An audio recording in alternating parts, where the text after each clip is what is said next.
오늘 이 자리에 참여하신 여러분 모두 다 주님과 동행하면서 주님의 큰 사랑을 받는 복된 자들이 되시기를 예수님의 이름으로 축원합니다. 또 이 자리에 나와서 예배를 드릴 때에 우리의 심령의 모든 문제가 해결되고 또 우리의 아픔과 고통과 이러한 모든 것이 다 물러가고 성령 충만함을 받는 복된 시간 되시기를 주님의 이름으로 축원합니다. 몇 해 전에 센세이션을 일으켰던 일본은 없다라고 하는 책이 갑자기 생각이 났습니다.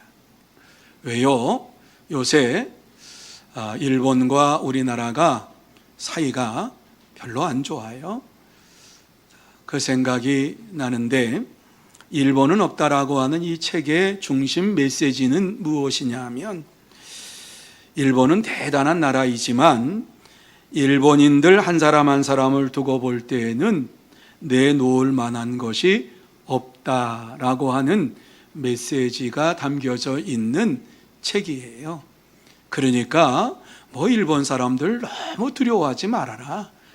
그 사람들 너무 생각하지 말아라. 이렇게 얘기를 하고 있습니다. 오늘 우리가 지금 일본과 우리 사이가 좋지 않아요. 하지만 우리가 염려할 것은 없다. 왜? 오늘 이 본문의 말씀을 준비하면서 이 말씀에 나와 있는 대로 온유한 자의 삶을 살아간다고 하면 능히 모든 것을 이길 수가 있겠구나 하는 생각이 들었습니다.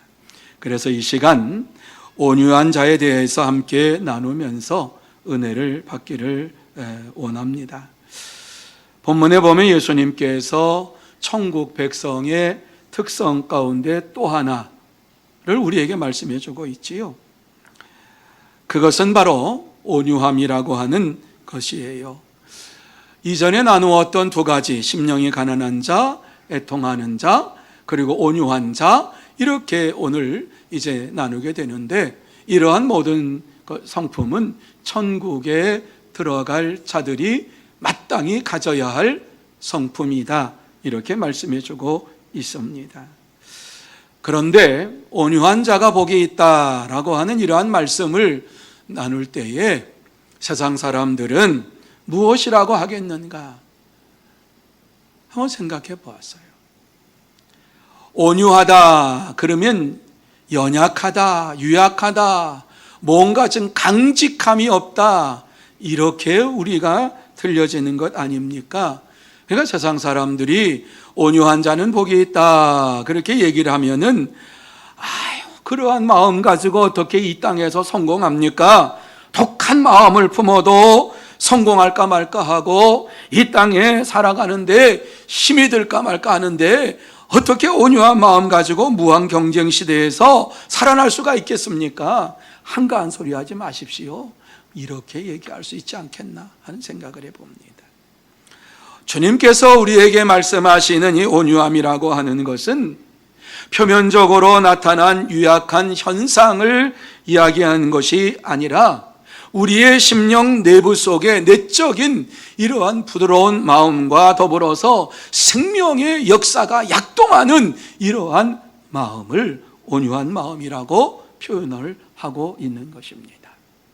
쉽게 말씀드린다고 하면은 성령의 역사하심에 붙들림 받은 이러한 영혼을 온유한 영혼이다, 온유한 심령이다, 이렇게 말씀하고 있어요.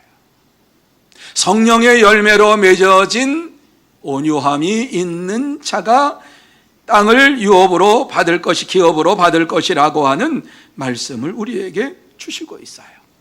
그런데 우리가 한 가지 놓치지 말아야 될 것은 심령이 가난한 자나 애통하는 자나 그리고 또 온유한 자나 노력을 해서 받는 것이 아니라 하나님의 선물이라 하는 사실을 우리는 놓치지 말아야 돼요.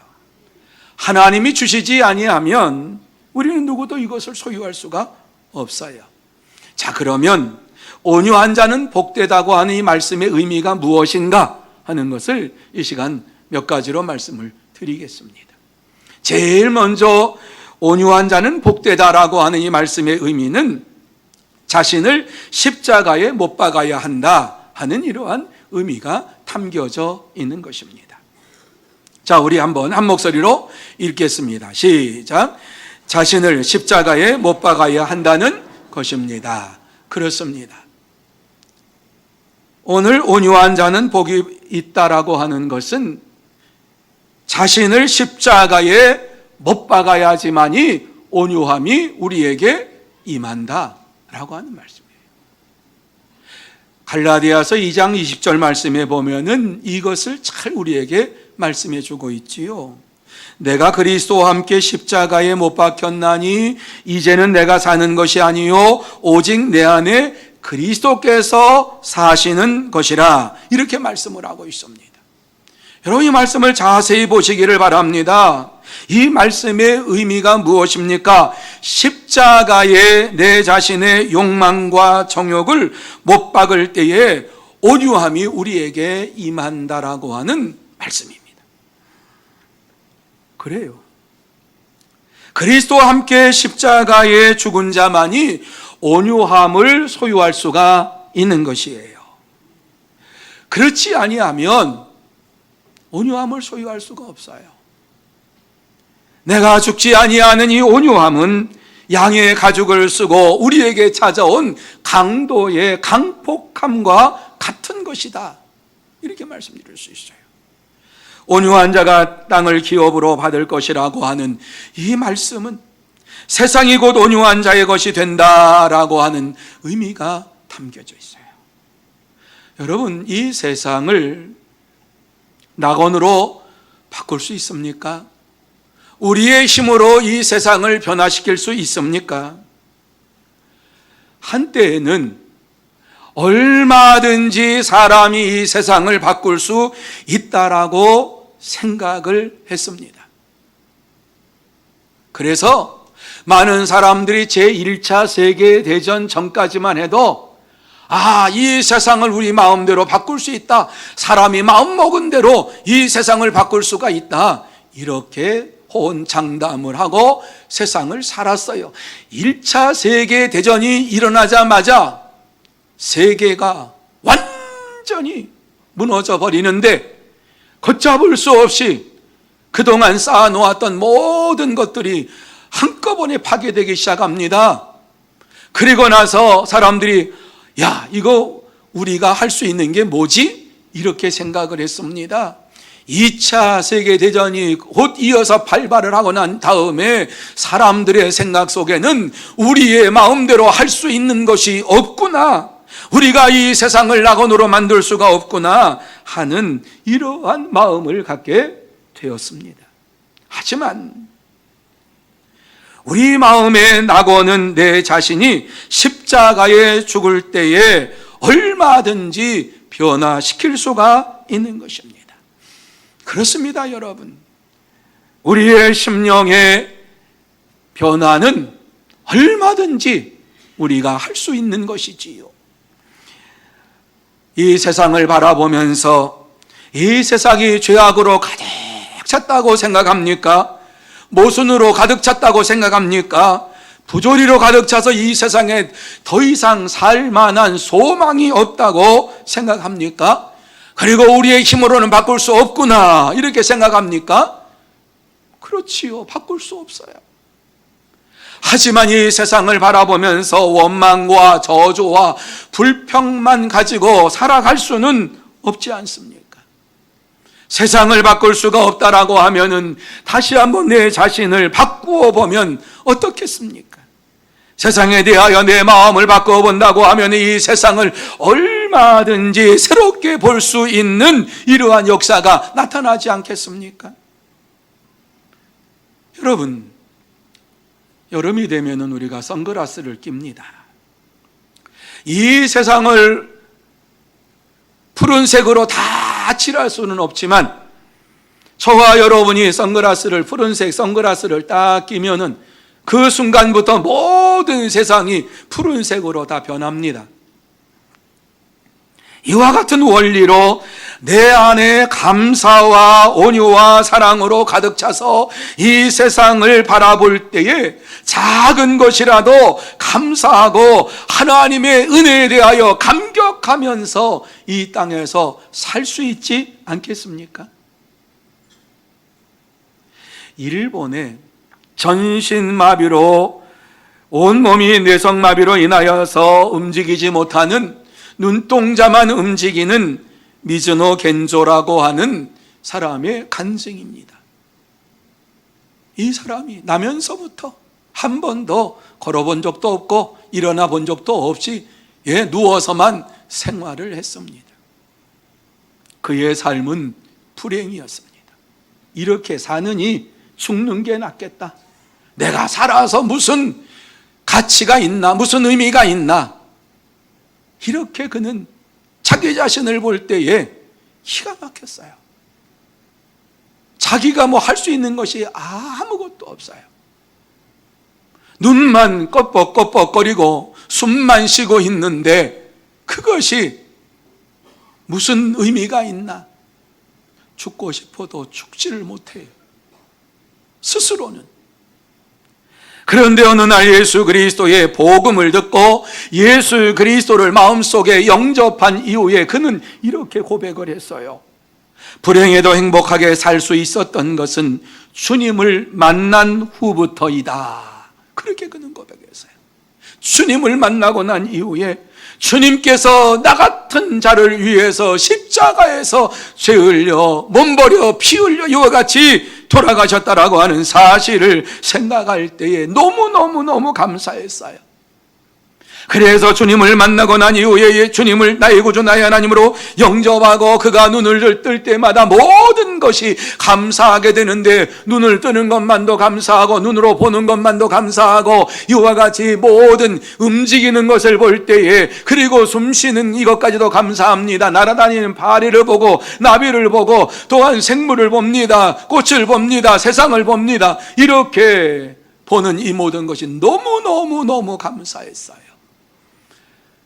주위의 형제자매들을 보고 부모님들을 보고 이와 같이 모든 보는 것이 너무 감사해서 하나도 놓치지 아니하고 감사하고 또 감사하고 감사하는 믿음의 삶을 살게 되었는데, 그러한 감사의 삶이 그에게 임하니까 하나님의 은혜가 그에게 가득 찼어요. 가만히 있을 수가 없어서 그는 누워서 눈동자로서 글자 한 글자를 이제 표시하면서 옆에 있는 분의 조언을 받고 하나님께서 내게 주신 이 은혜에 대해서 감사의 시를 써내려 갔는데, 그 하나의 시를 쓰기 위해서 많은 시간이 걸렸지요. 그런데 그 시가 이제 발표됐을 때에 많은 사람들이, 낙심과 절망에 있던 사람들이 위로함을 받고 희망을 가지고 소망을 가지고 이제 살아가는 이러한 자들이 되었고 너무 감사하다고 편지를 합니다. 그래서 어떤 사람은 이제 이 미즈노 겐지를 찾아와서 감사하다고 하는데, 이 사람을 볼 때 더 큰 은혜가 임합니다. 어떻게 저러한 상태에서 이와 같이 아름다운 시를, 감사의 시를 쓸 수 있었을까? 용기를 가지면서 나도 이 땅에서 살아야지, 힘있게 살아야지, 하나님께서 이와 같이 모든 사람에게 가치를 주셨는데 그러면서 살게 되었단 말입니다. 그 동네 사람들은 대부분 예수를 믿지 아니하는 사람이었지만은 이 미즈노 겐조를 우리 마을의 보물이라 이렇게 칭을 했다는 것입니다. 그가 감사의 시를 이렇게 하나 남겼는데 한번 들어보세요. 신문의 냄새로 아침을 느껴, 좋은 찬물 맛에 여름을 느껴, 바람에 흔들리는 방울 소리에 서늘한 기분에서 저녁을 느껴, 개구리의 울음소리에 똑똑히 밤을 느껴. 그래서 오늘 하루도 끝나는구나. 하나에서 또 하나로 하나님의 은혜와 사랑을 느껴. 이렇게 그는 시를 썼습니다. 주님을 만나기 전까지만 해도 사는 것이 무가치한 삶이었는데 하나님께서 만나주시고 주님을 만나고 난 이후에 그의 모든 것이 감사로 이어졌다는 것입니다. 사랑하는 성도 여러분, 저와 여러분도 마찬가지입니다. 그리스도와 함께 십자가에 못 박혔다라고 하는 이 사실을 감사할 때에, 그리고 내가 예수 그리스도와 함께 십자가에 못 박힘으로 인하여서 이제는 내가 산 것이 아니라 내 안에 그리스도께서 사신다라고 하는 이러한 사실을 우리가 느낄 때에 온유한 자의 삶이 이루어지게 될 줄로 믿습니다. 우리의 자신은 아무것도 할 수 없습니다. 나의 힘으로 능으로 할 수가 없습니다. 이러한 것을 깨닫고 십자가의 은혜를 붙잡을 때에, 십자가의 은혜를 의지할 때에 이 세상이 변화될 줄로 믿습니다. 그러므로 저와 여러분이 그리스도와 함께 십자가에 못 박혔다라고 하는 이 사실을 마음에 새기면서 온유한 자로서 이 땅에서 살아가며 주님께서 내게 주신 은혜에 대하여 감사하고 또 감사하면서 온유한 마음으로 살아감으로 새 땅 천국을 소유하는 여러분들이 다 되시기를 예수님의 이름으로 축복합니다. 두 번째로, 모든 환경을 받아들여야 한다는 이러한 의미가 담겨져 있는 것입니다. 같이 한번 한 목소리로 읽습니다. 시작. 모든 환경을 받아들여야 한다는 것입니다. 여러분, 온유한 자가 땅을 기업으로 받을 것이라 라고 하는 이러한 말씀은 모든 주어진 환경이 하나님의 손에 달려 있음을 믿습니다. 그리고 내가 그것을 받아들입니다 라고 하는 믿음의 고백인 줄로 믿으시기를 바랍니다. 우리가 살고 있는 이 세상은 하나님께서 주관하시는 세상입니다. 여러분의 삶도 그렇고 저의 삶도 그렇고 우리나라 민족의 역사도 그렇고 하나님께서 전부 역사하셔서 그 역사를 주관하시고 이루어 가시는 분이 하나님이십니다. 하나님의 계획 속에 모든 것이 있습니다. 그래서 예수님께서는 이러한 사실을 한 구절로 딱 말씀해 주었는데 마태복음 10장 30절에 이렇게 말씀합니다. 우리 같이 한번 읽습니다. 시작. 너희에게는 머리털까지 다 세신 바 되었나니. 아멘. 여러분, 우리의 머리털까지 세셨다라고 하는 이러한 말씀은 우리의 모든 것을 알고 주관하시고 인도하시는 분이시다, 이렇게 말씀하고 있는 것입니다. 우리의 눈으로 볼 때 이 세상이 모순 덩어리일 수도 있고 혼돈에 빠질 수도 있고, 또한 이 세상을 바라볼 때에 도무지 이 세상에서는 소망이 없다, 이렇게 말씀드릴 수가 있습니다. 그렇게 생각할 수 있습니다. 하지만 이 모든 것이 하나님의 은혜 가운데, 하나님의 역사하심 속에, 하나님의 계획 속에 담겨져 있음을 믿으시기를 바랍니다.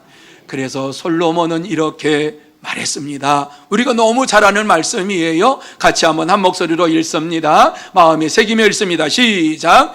사람이 마음으로 자기의 길을 계획할지라도 그의 걸음을 인도하시는 이는 여호와시니라. 아멘.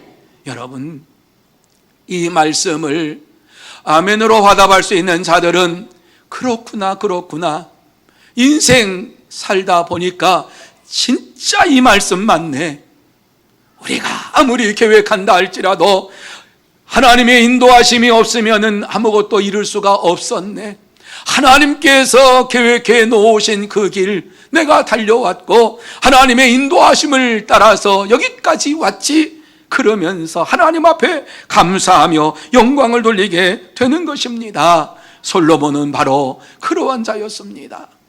솔로몬은 자기의 인생을 돌아보면서 자기의 인생이 하나님의 은혜 가운데에, 하나님의 축복 가운데에 있었음을 고백합니다. 여러분, 그는 정말 잘 나가는 사람 아니었습니까? 다윗의 아들로 왕궁에서 자랐고 해볼 것 못 해볼 것 다 해봤습니다. 여러분, 솔로몬만큼 부귀 영화를 누렸던 사람이 이 세상에 있습니까? 없어요. 어떤 사람도, 어떤 군왕도 솔로몬과 같은 이러한 영화와 부귀를 누렸던 사람이 없어요. 단적인 예로 들으면 솔로몬의 처첩이 얼마나 됐느냐? 1000명이다 그랬어요. 처가 3천, 첩이 700명. 그래서 1000명이라 해서 1000명. 어떤 군주가 그렇게 했습니까? 이러한 모든 삶을 돌이켜보면서 그가 말했던 것이 무엇입니까? 잠언에 보면은 모든 것이 헛되고 헛되니 헛되도다, 이렇게 그는 고백을 하면서 오늘 이 말씀을 하고 있는 것이지요. 사람이 마음으로 자기 길을 계획할지라도 그의 걸음을 인도하시는 이는 여호와시니라. 여호와 하나님께서 모든 것을 주장하신다, 이렇게 그는 고백을 했던 것입니다. 누가복음 2장에 보면은 로마 황제 가이사 아구스도가 영을 내려서 천하의 호적을 하라고 이렇게 명령을 내렸습니다. 그때의 역사학자였던 요세푸스는 왜 이와 같이 아구스도 황제가 예루살렘 이스라엘의 호정령을 내렸느냐? 그것은 이스라엘 사람들에게 병역을 그들에게 병역의 의무를 감당케 하고 과세를 이와 같이 지불하기 위해서 가이사 아구스도가 이와 같이 이스라엘의 호적을 정리해라, 이렇게 했던 것입니다. 이전까지만 해도 로마의 이러한 식민지하에 있지 아니할 때에는 세금을 내지 않았습니다. 근데 로마에서 세금을 내라고 하니까는 반발하기 시작했습니다. 왜 우리가 세금을 내느냐? 세금을 내느니 세금 내는 것은 노예가 되는 게 아니냐? 그런데 대제사장이 아주 좋은 말로 구슬려 가지고 이스라엘 백성들이 반란을 일으키다가 세금을 내는 것으로 됐습니다마는, 이제 이렇게 세금을 거두고 이스라엘 백성들에게 병역을 이제 부과하기 위해서 호적을 명령하라고 했을 때에 많은 사람들이 반대했지만, 믿음의 사람 이 요셉은, 나사렛에 살고 있던 요셉은 아구스도 황제의 호정령에 반대하지 않았습니다. 부당하게 느낄 수도 있습니다. 순응하지 않을 수도 있습니다. 하지만은 이제 황제의 명을 따라서 정혼한 마리아와 함께 베들레헴으로 갔습니다. 그곳에서 아기를 출산했습니다. 그가 누구이십니까? 예수 그리스도, 그분이십니다. 그렇습니다. 이 호정령이 아니었다라고 하면 나사렛에서 살던 요셉이 베들레헴으로 가서 아기를 낳을 수 있었겠습니까? 그리고 이 호정령에 순종하지 않았다고 하면 주전 700년경에 미가 선지자가 예언한 베들레헴에서 메시아가 나리라고 하는 이러한 말씀이 성취되었겠습니까? 요셉은 온유한 자여서 모든 환경을 받아들이면서 주의 말씀에 순종하는 이러한 믿음의 삶을 살았던 것을 보게 됩니다. 하나님께서 모든 것을 주장하신다고 하는 사실을 믿었습니다. 그래서 그 믿음을 가지고 이제 베들레헴으로 가서 호적을 정리하려고 했을 때에, 그때에 독생성자 예수 그리스도를 하나님께서 마리아를 통해서 우리에게 보내주신 것입니다. 말씀이 성취된 것입니다. 민수기 12장 3절에 보면은 이 사람 모세는 온유함이 지면의 모든 사람보다 더하더라, 이렇게 말씀을 합니다. 하나님께서 모세를 온유한 사람이다, 세상의 그 어떠한 사람보다 아주 온유한 사람이라고 이렇게 칭찬을 해 주었습니다. 여러분, 이러한 칭찬을 받는 상황이 어떠한 상황인지 아십니까? 모세가 구스 여인을 아내로 취하여서 살게 되었는데, 이것을 보고 그의 형제 아론과 미리암이 비방을 했습니다. 그가 모세가 이와 같이 하는 것을 호응해 줄 줄 알았습니다. 그런데 어찌하여서 이와 같이 당신이 구스의 여인을 취하여서, 이방인을 취하여서 이와 같이 결혼할 수 있습니까? 그러면서 비방하고 막 일난을 했습니다. 그때의 모세는 비방하는 그들을 향해서 아무런 변명도 하지 아니하고 모든 것을 하나님 앞에 맡겼습니다. 왜 그렇습니까? 하나님께서 모든 것을 주장하신다라고 하는 사실을 믿었기 때문에 그렇습니다. 비난과 불평과 여러 가지 많은 것이 왔지만은 맞대응하지 아니하고 하나님께서 모든 것을 행하실 줄로 믿습니다. 하나님께 맡겼습니다. 모세가 이스라엘의 지도자가 되겠다고 한 번도 꿈꿔본 적이 없어요. 꿈꿨다가 꿈이 왕창 무너졌어요. 왕궁에서 40년 동안 살고 왕자로서 이와 같이 살았단 말입니다.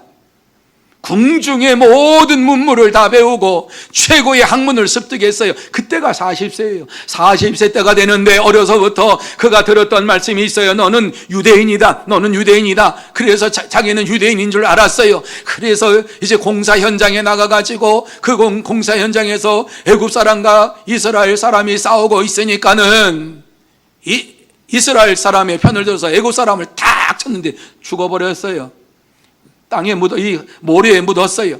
다음날 나가니까 이스라엘 사람들끼리 싸워요. 왜 너희들 그 동족끼리 싸우냐? 싸우지 말라. 그러니까 뭐라고 얘기합니까? 어제는 애굽 사람을 죽이더니 오늘은 우리를 죽이려고 하느냐? 이렇게 얘기할 놀래가지고 도망을 치지 않았습니까? 그리고 40년 동안 양치기를 했습니다. 자기가 이제 80이 되어서 무엇을 하겠다라고 하는 꿈도 꾸지를 않았습니다. 그런데 하나님께서 그를 만나 주셨습니다. 그리고 그에게 지도자로서의 삶을 허락해 주셨습니다. 그럴 때에 하나님의 은혜 가운데 자기 자신이 부름을 받고 하나님의 역사하심이구나 체험했던 사람입니다. 그래서 누가 자기를 향하여 비방하거나 힐난하거나 소리를 치거나 이스라엘 백성들이 항거하고 그리고 이스라엘 백성들이 소리 높여서 여기까지 우리를 인도해서 죽이려고 하느냐, 무슨 소리를 해도 하나님 앞에 다 맡겼어요. 왜? 체험이 있으니까. 하나님께서 자기의 인생길을 주장해 주셨으니까 하나님께서 역사해 주실 줄 믿습니다 하는 이러한 믿음으로 주님 앞에 모든 것을 맡겼어요. 그래서 하나님께서 그를 온유하다, 세상의 그 어떠한 사람보다도 온유한 사람이라고 말씀해 주신 것입니다. 우리도 마찬가지입니다. 하나님께서 모든 것을 주관하시고 인도해 주시는 줄로 믿으면서 온유한 자의 삶을 살아가는 여러분이 되시기를 주님의 이름으로 축원합니다. 주님께서 우리에게 역사해 주시는 거예요. 주님께서 모든 것을 주장해 주시는 거예요. 그래서 온유한 자가 이 땅에 살아갈 때에 하나님의 지혜를 받게 되는 것이에요. 왜요? 내 뜻대로 안 하고 하나님 앞에 맡기니까 하나님께서 지혜를 주시는데 이 세상이 감당할 수 없는 지혜를 주셔서 이 땅에서 살게 해 주신다는 말씀이지요.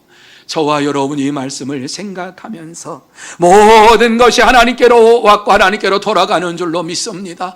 하나님께서 내게 함께 해주시는 줄로 믿습니다. 지금도 내게 역사해 주시는 줄로 믿습니다. 이와 같이 하나님 앞에 모든 것을 맡기면서 온유한 자의 삶을 살아가고 온유한 자의 복을 받는 여러분이 되시기를 예수님의 이름으로 축복합니다. 세 번째로, 선택에 갈등이 없어야 한다, 이렇게 말씀을 해주고 있는 거예요. 같이 한번 읽습니다. 시작. 선택에 갈등이 없어야 한다는 것입니다. 그렇습니다, 여러분. 온유한 자가 복이 있다라고 하는 것은 선택에 갈등이 없는 자이기 때문에 복이 있는 것입니다. 여러분, 이 땅에 살아가고 있는 현대인들은 선택 장애 증후군에 걸려 있다, 이렇게 저는 봅니다. 제 자신을 보아도 마찬가지예요. 제가 저녁은 집에 가서 꼭 먹으려고 그래요. 그래서 집에 내려가는 시간 7시 반 정도 딱 정해놓고 내려가기 전에 전화를 해요. 여보, 이제 내려가요. 그러면 저한테 물어봐요. 오늘 저녁에 된장국 먹을 거예요? 김치찌개 먹을 거예요? 그 순간 뭘 먹지? 선택을 못 하겠어요. 내려갈게, 그렇게 하고 내려가요. 저 자신도 뭘 먹어야 될지 선택을 못 하겠어요. 우리 교육자들이 요새는 신방이 이렇게 많지 않기 때문에 같이 이제 식사를 해야 되는데 어디로 가지? 이 고민이에요. 어디로 가지? 뭘 먹지? 백반을 먹을까? 짜장면을 먹을까? 냉면을 먹을까? 뭘 먹으러 가지? 한 사람도 어디 가자고 얘기를 안 해요. 왜? 혹시 내가 얘기하는데 내가 먹고 싶은 것을 저 사람이 못 먹는다 그러면은 아이고 안 되지. 그래가지고 얘기를 안 해요. 그래서 항상 결정은 누가 하느냐? 제가 해요. 현대인들은요, 이러한 선택 증후군에 걸려 있어요. 자기의 이익을 따라서 생각해 볼 때에 내가 여기 예스 하면은 좋을까 말까, 노 하면 이거 나에게 불이익이 당할까 말까, 선택을 안 해요, 잘. 하지만 온유한 사람은 육체와 함께 그의 정욕과 탐심을 십자가에 못 박았기 때문에 선택하는데 자유롭다라고 말씀해 주고 있습니다. 단적인 예로 먹을 것을 말씀했지만 궁극적인 것으로 어떻게 해야 될까? 우리는 너무 쉽잖아요. 하나님께서 원하시는 대로, 하나님이 원하시는 것이 무엇일까? 하나님이 기뻐하시는 것이 무엇일까? 이것 오케이, 나갑니다. 왜? 이 사람이 바로 온유한 자인 것입니다. 창세기 13장에 보면은요, 아브라함이 그러한 사람이었어요.